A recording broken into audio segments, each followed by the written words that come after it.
So, welcome. So I think this is the first meetup we're doing in this format. So we'd like to engage developers a bit. And let's just say who we are. So we're a number of ChromaWay people here because we're at the offices. So I am here. There's Ulle, who is going to talk about cross-chain communication. We have Fadi over there, works with graphics. We have Amy over there, developer evangelist. Tobias, blockchain developer, and also blockchain developer. Michael over there, Ludwig the back. Heidi working with graphical concepts, I think. UX. Right, and James and Adam and Rich. So, my name is Jörgen Modin. I'm the Chief Solutions Architect at ChromaWay, which means I assist customers and entrepreneurs with solutions for how blockchain can work with their ideas and vision, and also brainstorm together with them about that. So, ChromaWay, we're a tech platform company, and we were established in 2014. And the roots go longer back than that. It started with something called the Colored Coins projects, where also Ethereum sprang out of. We've been working with land registry, assets transfer, and general things to do on the blockchain. We have a live system since, I think, June 2000, I think it's 15. Fundabeam in Estonia, they've done a lot of the scaffolding, but we have the fundamental platform. And back then, we actually traded things on the Bitcoin blockchain. So we used the Bitcoin blockchain as the underlying structure. Today we have a private blockchain called Postchain. We have a smart contracts engine called Splix. But our big thing now is Chromia, a global public blockchain system. And that's what we're going to talk about today and what you can do on that one. So Chromia is a global public blockchain ecosystem similar to the ambitions of Ethereum or EOS. It has, in contrast to them, it has relational database underpinnings. We also want things that run our blockchain to be forkable, that you can actually take an application and fork it away if you're not happy with the way it's being managed. And each Dapp, each distributed application, has its own blockchain, or you might call it sidechain, and Ulle's going to talk more about that later. The bottlenecks of public blockchains today is they have a limited bandwidth. The blocks of Bitcoin aren't that big. Ethereum are slightly bigger, I think, but there is a latency, especially on the Bitcoin blockchain, where it's one every 10 minutes, or it might take longer sometimes. There is a cost, and there is an unnecessary complexity, we'd say, that getting anything to work on the Bitcoin blockchain that's more advanced than just transferring money is quite hard. Ethereum is easier, but it's still hard. So in a perfect world, what we'd like to have instead is one global public blockchain with one time and one context for each message we send it to. At no cost, there should be no spam. We should have unlimited bandwidth, effortless modeling, and low and reliable latency. So we're trying to move a bit into that perfect world if we can. In the world of today, we're limited to about 10 transactions per second globally, whether Bitcoin or Ethereum. And we have a latency of tens of seconds in case of Ethereum, or up to 10 minutes on average for the Bitcoin blockchain. Fees are substantial and occasionally astronomical to achieve predictable latency. Complex modeling. There is a NoSQL DB at heart. It's the level DB system for Bitcoin, for the standard implementation of Bitcoin. There is a Lightning network or something like that, and cryptographic, different ways of trying to do stuff, which gives us a toolbox that makes it kind of hard to model stuff. As I said before, modeling solutions on Bitcoin can take forever. Ethereum is better, but still also constraints and poor performance. We also know that there is error problems, that money do disappear sometimes. So attempted solutions we have is bigger block capacity, different kinds of proofs and filters, overlay topologies like Lightning Network on Bitcoin, or Raiden, which is the same thing on Lightning Network, or faster blocks. Straight up centralization. Some of the altcoins have master nodes, and sometimes it seems like it's not all that much of a distributed blockchain as you would like it to be. You can have smaller units checkpointing and committing into the slower global systems. Sharding, which I talk a bit more about later, private blockchains or side chains. and better modeling languages, and that's where we are. So, and also, when you work on blockchains, there is, for those of you who are very interested in this, you know there is this ongoing discussion between should you have a proof of work blockchain or should you have some kind of voting procedure. Proof of authority, proof of stake, delegated proof of stake, or whatever it might be. And the thing is, proof of work cannot work locally. If you have proof of work on a blockchain, you're in global competition because whoever has the proof of work power can then decide things for you. So problem with current distributed application platforms, they have limited capacity, they have a primitive data model, and they are inflexible and difficult for developers. So where should you go if you want low latency, high throughput, and high modeling power? You should come to us, of course. So Chromia is the name. It used to be called Chromapolis, and we renamed it to Chromia, and our motto is power to the public. So in the beginning, we're especially looking at games, and that is because we want to prove the capacity of the Chromia system. We want to give permanence and portability to games, but it doesn't mean that you guys need to develop games, but that's an area we would like to go into. It's also largely unregulated. Whenever you go into another area like trading real estate or using it for representing money, you run into trouble because of regulation. So we like games as a good starting point. So the deliverables of Chromia is high bandwidth, light client support. You should have what's called a simple payment verification-like functionality. That is, if you look at the different blockchain offerings in the world, there are not that many that actually allows you to have a wallet on your phone. Bitcoin can do that. Ethereum recently has been able to do it, and some other ones can do it and others can't. We want to have low latency, low cost, and powerful modeling. So, key platform features of Chromia. We're using a relational, powerful programming model. Actually, we're running directly on PostgreSQL. A decentralized application engine with high input-output throughputs, separate blockchain for each application. That's how we do sharding. So each Dapp gets its own nodes. We do inter-blockchain asset transfer, which Ulla's going to talk about. We employ a hybrid consensus, and I'm going to show you later what that looks like. But at heart, it's basically Byzantine fault tolerance, which is an algorithm that came around already in 1999. We can do some proof of stake, but we also do proof of work anchoring. I'm going to show you that. And we have what this evening is about, a new safe distributed application programming language called Rell. And each Dapp is a first-class citizen. If you look at other platforms such as Ethereum, a Dapp kind of emerges from a number of smart contracts. But in our case, we want the Dapp to be something. It has its own blockchain, it bears its own cost and performance, free to implement resource management policies as you want. Since it has its own nodes, since it has its own private blockchain, you can use whatever way of managing that as you want. You don't need to have currency maybe for the users. Maybe it can be a freemium model where people just use it. So resource management and its consequences is a Dapp level concern insulated from other Dapps. So if your Dapp starts posting 1,000 transactions per second, that's a problem for your nodes. It's not a problem for the entire ecosystem. So each Dapp is insulated in that way. So here is a schematic. So here we have a decentralized app. It has a number of nodes. Depending on the security model, when you start developing, you may start with only one node just for doing development. Then you need to scale out to a number of nodes, maybe between 5 and 10, when you want to deploy. And you should be able to procure this from places like Google Cloud, Azure, Amazon, and these places. Or if you have a very high security application, you can go to providers with bank-level security for your nodes. But you need to spread out these nodes into different trusted parties.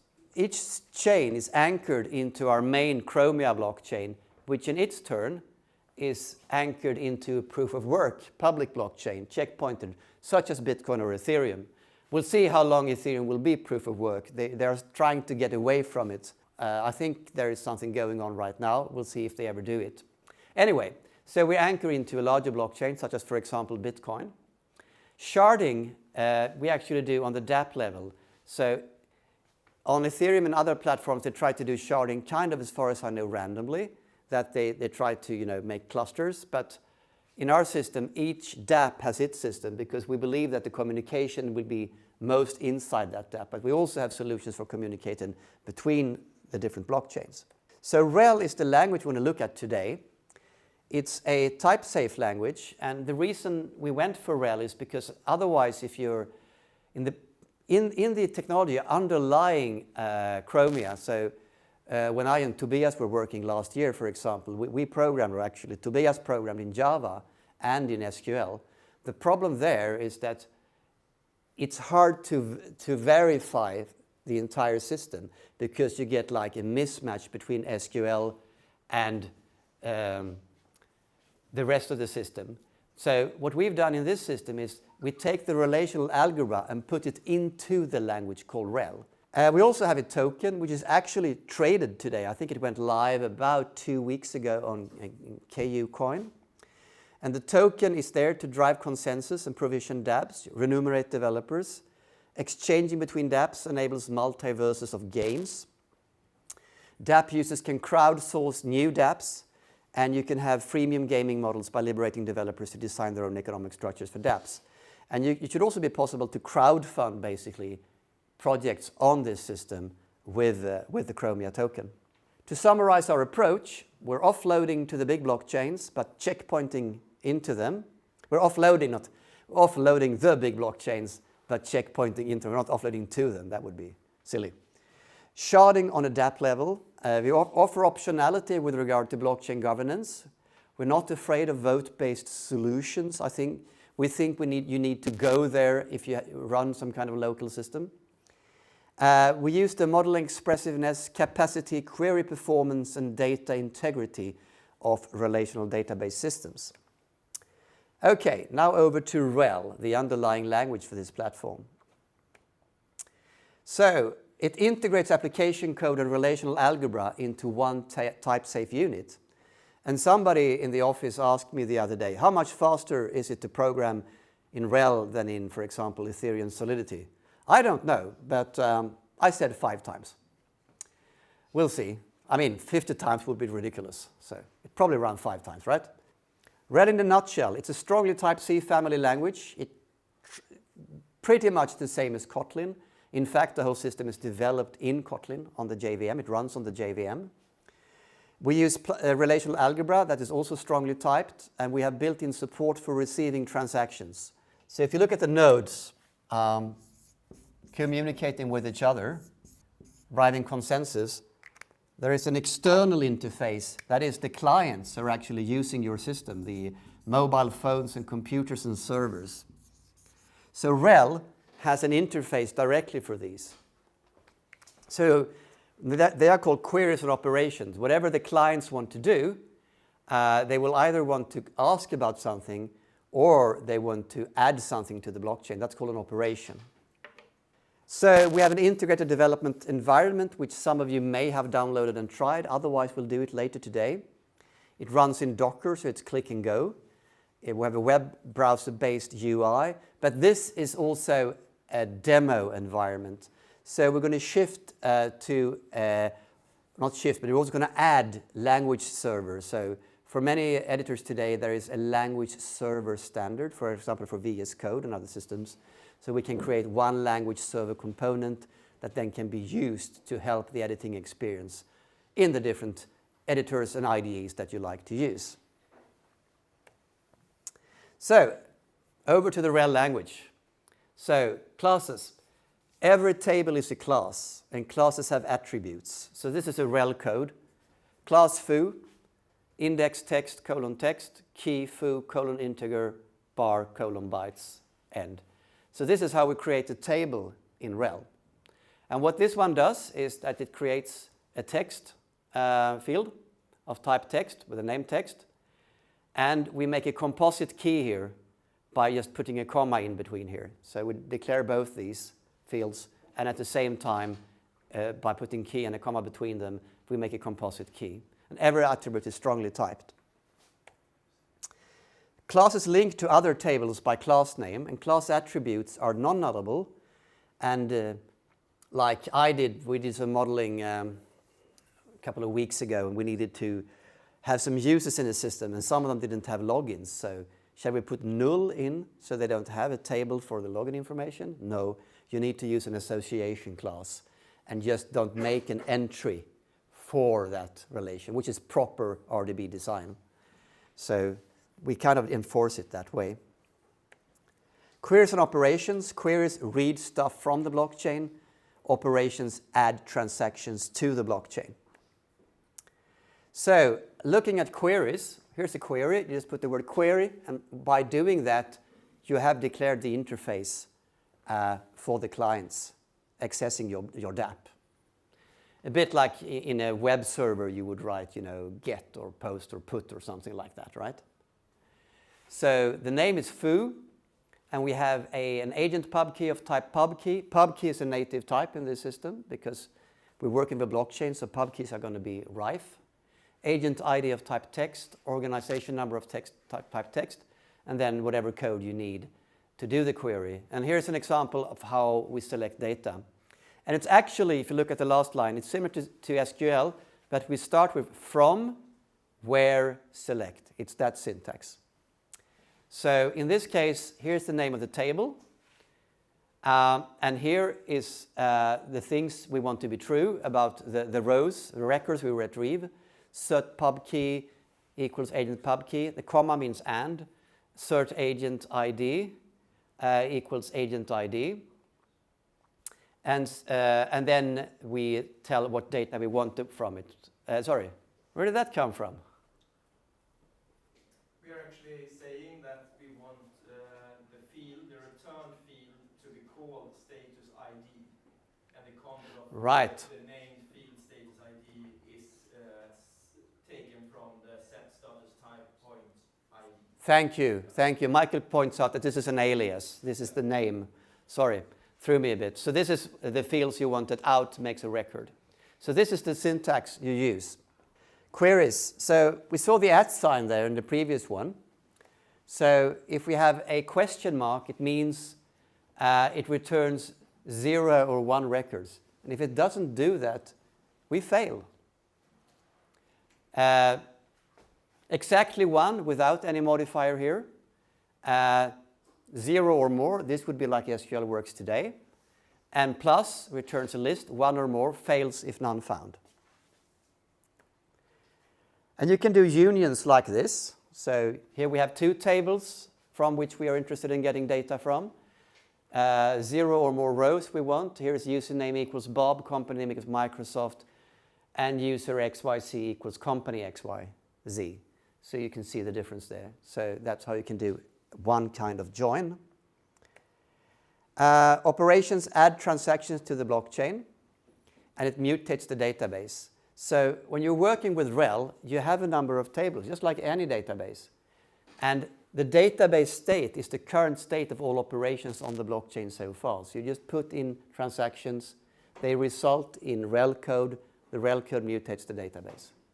And operation, more address change here, we have pub key ID, text name, we have the things going on in here, and then we update, this is the update, same as in SQL, and agent where ID equals ID, and we set name to name, address to address, and change timestamp to op context, last block time. This is a built-in op context, so because Rell doesn't actually have a concept of time, because that would be non-deterministic. So you have to ask for the latest block time. That is the time we have consensus on. But any time you would have on a node, because every node processes this, would be different probably with some clock skew with any time on any other node in the system.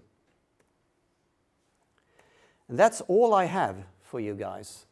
And I think and now you get a little deeper into it with Michael, who is working with me and Tobias.